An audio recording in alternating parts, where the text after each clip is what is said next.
Assalamualaikum warahmatullahi wabarakatuh. Saya Mia Rafika Mulkani Lubis dengan NIM 0101192101. Baik, di sini saya akan membawakan ceramah yang berjudul meneladani pola hidup sederhana dari Nabi Muhammad SAW. Alhamdulillahi qabli laqad kana lakum fi rasulillahi uswatun hasanah.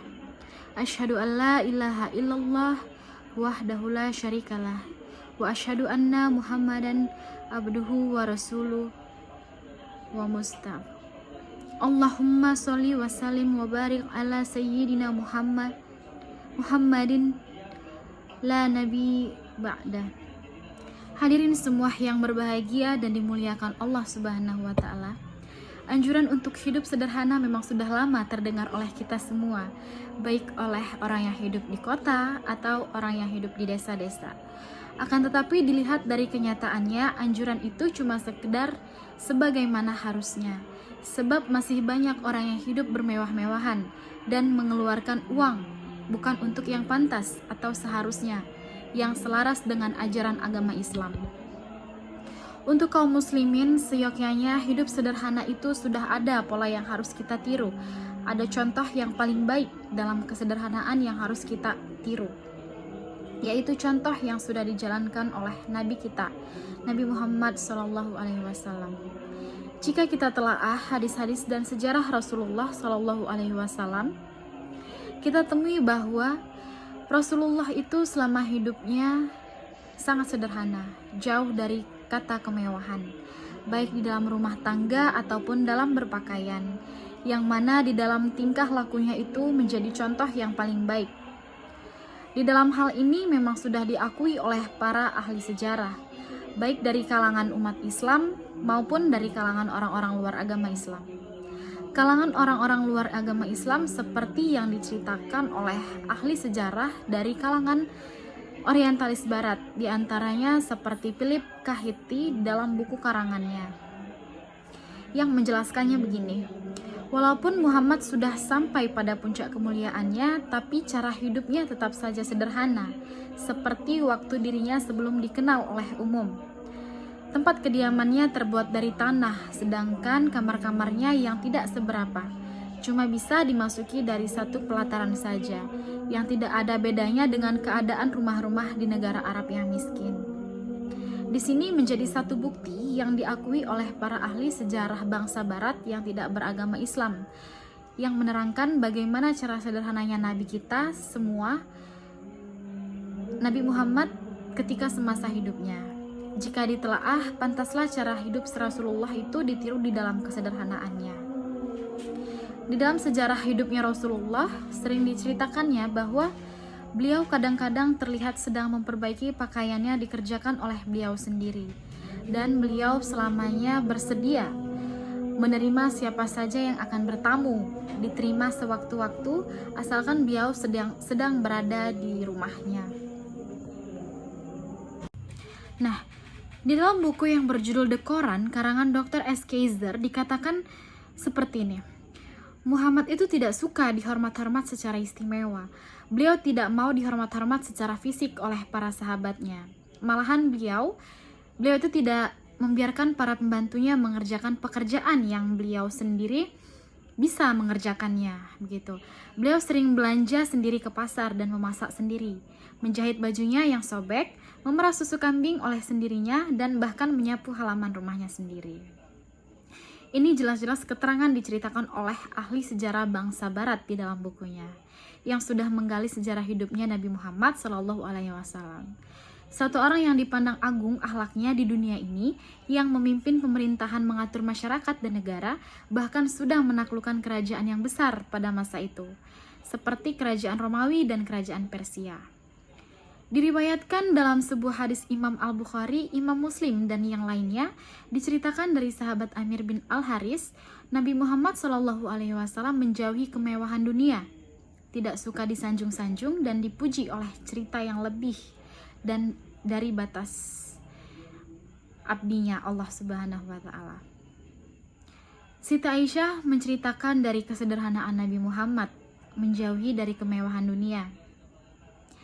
Siti Aisyah berkata, kasur tempat tidurnya Rasulullah Shallallahu Alaihi Wasallam dari kulit yang diisi tapas. Apabila beliau makan tidak sampai sekenyang-kenyangnya. Yang dimakannya juga biasa dan sederhana saja, dan berpakaiannya juga sangat sederhana. Ketika wafat Rasulullah Shallallahu Alaihi Wasallam tidak meninggalkan uang sedirham pun.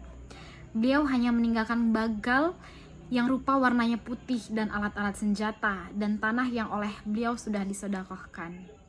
Cara hidup sederhana sudah dicontohkan oleh Rasulullah Shallallahu Alaihi Wasallam. Itu memang selaras dengan firman Allah Subhanahu wa Ta'ala dalam kitab suci Al-Quran. Diterangkan bahwa hidup bermewah-mewahan itu akan menjadi sumber kejahatan yang bisa berakibat membinasakan umat manusia di dunia ini.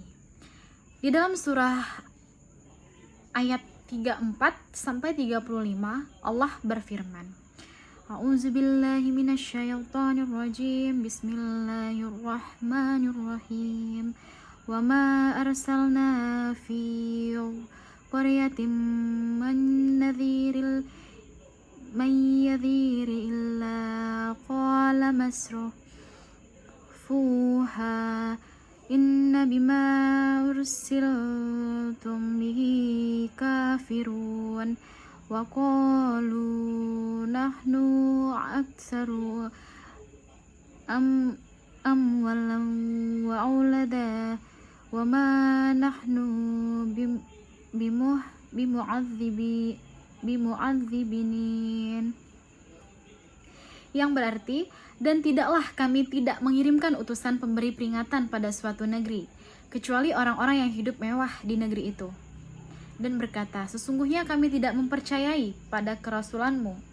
Mereka berkata, kami semua lebih kaya, memiliki harta benda dan anak daripadamu, dan kami semua tidak akan diazab. Quran Surah Saba ayat 34-35. Nah, kemudian di dalam Al-Quran Surah Al-Isra ayat 16 Allah juga berfirman, A'udzubillahi minasyaitonirrajim. Bismillahirrahmanirrahim. Wa idza aradna an nuhlika qaryatan amarna musrafiha fafasaqu fiha fahaqqa 'alaihal qawlu fadammarnaha tadmira, yang artinya, jika kami berkehendak untuk membinasakan suatu negeri, kami perintahkan orang-orang yang hidup mewah di negeri itu supaya menaati Allah Subhanahu wa Ta'ala. Kemudian mereka melakukan kedurhakaan di negeri itu, sehingga pantaslah berlaku padanya azab dari kami. Maka kami hancurkan sehancur-hancurnya negeri itu. Quran Surah Al-Isra ayat 16. Apabila kita lihat dari ayat tadi, diartikan bahwa Allah Subhanahu wa Ta'ala akan membinasakan suatu negara apabila dengan jalan orang-orang di dalam negeri itu banyak yang hidup dengan berfoya-foya dan bermewah-mewahan. Tetapi untuk orang-orang yang menggunakan akal sehat dan pikirannya yang sehat, sudah jelas bahwa yang dimaksud ayat tersebut adalah sebab-sebab dan akibat yang menjadi hancurnya suatu negara. Jikalau rakyat dari suatu negara hidupnya sudah bermewah-mewahan, akibatnya nanti banyak yang melakukan kejahatan dan kemungkaran. Karena dengan kejahatan dan kemungkaran itu akibatnya akan menjadi sebab hancur dan rusaknya suatu negara. Contoh nyata, akibat orang yang ingin hidup mewah akhirnya melakukan korupsi, manipulasi, dan sebagainya. Seperti banyak begal, perampok, dan kejahatan-kejahatan yang lainnya yang meresahkan masyarakat dan negara.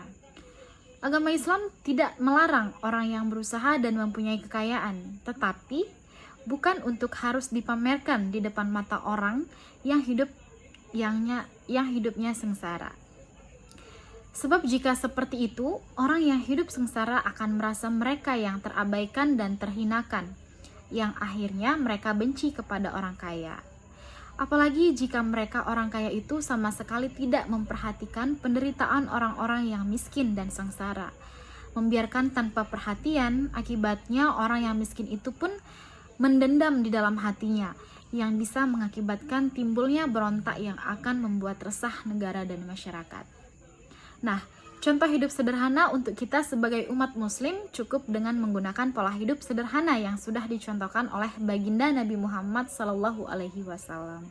Sebagaimana tadi di awal yang sudah saya jelaskan. Karena kalau untuk persis seperti Nabi pastinya berat. Jadi ya sebisa mungkin kita harus bisa berusaha untuk tidak melakukan tingkah laku yang berlebihan, baik dalam berpakaian atau di dalam rumah tangga. Jangan sampai membuat sirik mata orang lain yang hidupnya sengsara dan menderita. Dan jangan sampai kita lupa untuk memperhatikan dan menolong orang yang miskin dan sengsara dengan jalan apa saja yang bisa besar faedahnya. Dan mudah-mudahan Allah Subhanahu wa Ta'ala memberikan taufik dan hidayah yang sempurna serta mengampuni semua dosa kita lahir dan batin. Amin amin ya rabbal alamin. Contoh hidup sederhana untuk kita sebagai umat muslim cukup dengan menggunakan pola hidup sederhana yang sudah dicontohkan oleh baginda Nabi Muhammad SAW. Sebagaimana tadi yang sudah saya jelaskan, karena kalau untuk persis seperti Nabi pastinya berat. Jadi ya sebisa mungkin kita harus bisa berusaha untuk tidak melakukan tingkah laku yang berlebihan, baik dalam berpakaian atau di dalam rumah tangga. Jangan sampai membuat sirik mata orang lain yang hidupnya sengsara dan menderita. Dan jangan sampai kita lupa untuk memperhatikan dan menolong orang yang miskin dan sengsara dengan jalan apa saja yang bisa besar faedahnya. Dan mudah-mudahan Allah Subhanahu wa Ta'ala memberikan taufik dan hidayah yang sempurna serta mengampuni semua dosa kita lahir dan batin. Amin ya rabbal alamin. Demikianlah ceramah kali ini saya sampaikan. Jika ada kekurangan atau kesalahan, saya mohon maaf. Kepada Allah saya mohon ampun. Semoga ceramah kali ini bermanfaat untuk kita semua. Wassalamualaikum warahmatullahi wabarakatuh.